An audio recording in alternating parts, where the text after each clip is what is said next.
नमस्कार, मैं हूँ रचना सिंहवाल। आप तस्वीरें देख रहे हैं हरियाणा के करनाल से। अगर मैं बच्चों की बात करूं तो आजकल जो पेरेंट्स हैं वो काफ़ी ज़्यादा उनको फ़िक्र लगी रहती है अपने बच्चों की फ्यूचर के बारे में, और सबसे ज़्यादा वो जिस बारे में सोचते हैं वो है ट्यूशन्स, कि आखिर हम अपने बच्चों को कौन सी ट्यूशन में भेजें जहां पर उनका जो भविष्य है उसमें सुधार आ सके। आज हम लक्ष्य एकेडमी पहुँचे हैं जहाँ पर बच्चों को टीचिंग दी जाती है केमिस्ट्री की, फिज़िक्स की, बायोलॉजी की और मैथ्स की। 9 से लेकर 12th तक के बच्चे यहाँ पर पहुँचते हैं और टीचिंग लेते हैं, कोचिंग लेते हैं। सर इस वक्त हमारे साथ जुड़े हैं, उनसे बातचीत करते हैं, जानना चाहेंगे कि आखिर इस एकेडमी में ऐसा अलग क्या दिया जाता है जिससे जो पेरेंट्स का भरोसा है वो और भी ज़्यादा बढ़ता हुआ नज़र आ रहा है। सर सबसे पहले तो welcome. Thank you ma'am. Sir क्या आप कुछ बताना चाहेंगे अपनी एकेडमी के बारे में? देखिए, जो हमारी एकेडमी है करनाल में एक यूनिक एकेडमी है। इसमें हम लोग क्या जोड़ते हैं साथ में, एजुकेशन तो हर कोई एकेडमी दे रहा है, हम यहाँ जोड़ते हैं साथ में प्रैक्टिकल लैब एक्टिविटी, जिससे क्या होता है बच्चा उसमें इंटरेस्ट लेता है टॉपिक में और अच्छी तरह से सीख पाता है। जैसे हम नॉर्मली किसी को कहानी सुना दें कोई, तो उससे क्या होगा, कहानी सुनाने से क्या है वो उसमें इंटरेस्ट इतना नहीं ले पाएगा, हो सकता है वो बीच बीच में से भूल भी जाए, लंबे टाइम तक याद ना रहे। और अगर हम किसी को मूवी दिखाएं कोई, तो वो लंबे टाइम तक उस मूवी में क्या होगा, आज भी आपको पुराने टाइम में कोई मूवी देखी हो तो आज भी याद होगी वो।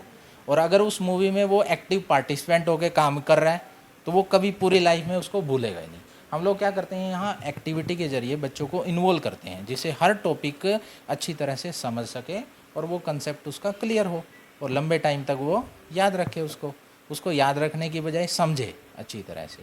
तो मेन मोटिव हमारा यही है। साइंस और मैथ में हम लैब एक्टिविटी के साथ बच्चों को कराते हैं ये सारी चीज़ें, तो इसीलिए हम यूनिक हैं और हमारे पे बच्चे आने चाहिए इसी वजह से।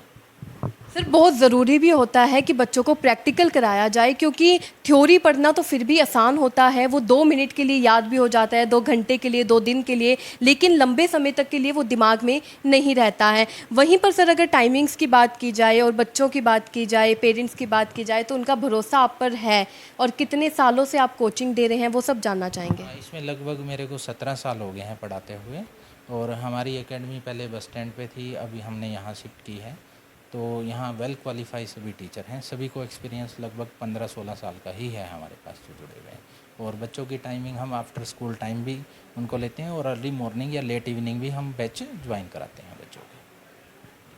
तो आपने देखा यहाँ पर हमने उनसे बातचीत करी, लक्ष्य एकेडमी के बारे में जाना है। सबसे बड़ी बात जो उन्होंने हमें बताई है और जो सबसे अच्छी मुझे भी लगी है वो है प्रैक्टिकल वो बच्चों को कराते हैं, क्योंकि हम थ्योरी जितना भी पढ़ लें वो हमें याद हम उसे कर सकते हैं, रट्टा मार के सीख भी लेंगे, नंबर भी ले लेंगे, लेकिन उन नंबर की वैल्यू आगे जाके नहीं होती है। क्या मैं सही कह रही हूँ सर? क्योंकि नंबर की वैल्यू बिल्कुल बिल्कुल। आज के टाइम में देखिए, बिना आप ये नॉलेज के आप मार्क्स तो ले आओगे, लेकिन आप मार्केट में या कहीं भी इंडस्ट्री में कोई इंजीनियर बने, डॉक्टर बने, क्या आप ऐसे डॉक्टर से इंजेक्शन लगवाना पसंद करेंगे जो मतलब ज़्यादा दर्द करता हो या जिसको पता ही ना हो?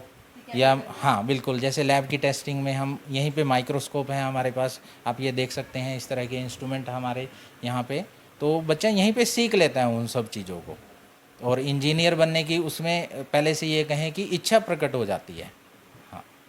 जैसे कि कहते हैं कि देश का भविष्य युवा होते हैं, और अगर युवा सही दिशा में चलेंगे और समझ पाएंगे कि आखिर उनके लिए क्या ज़रूरी है, कैसे उनको करना चाहिए, और यहाँ पर आकर जब वो प्रैक्टिकली चीज़ों को करते होंगे तो उन्हें समझ आता होगा कि वो किस चीज़ में एक्सपर्ट हैं, वो उन्हें आगे जाके क्या करना है, उनका जो फ्यूचर गोल है वो और भी ज़्यादा क्लियर होता होगा। तो इन्हीं सभी चीज़ों के लिए लक्ष्य एकेडमी खास है। इसलिए आप लोगों से अपील करना चाहूँगी कि अगर आपको भी अपने बच्चों को ट्यूशन्स देनी है तो यहाँ पर ज़रूर लेकर आएँ। क्या कुछ कहना चाहेंगे कमेंट में लिखकर ज़रूर बताइएगा। वीडियो को भी ज़्यादा से ज़्यादा शेयर अवश्य कीजिएगा। धन्यवाद।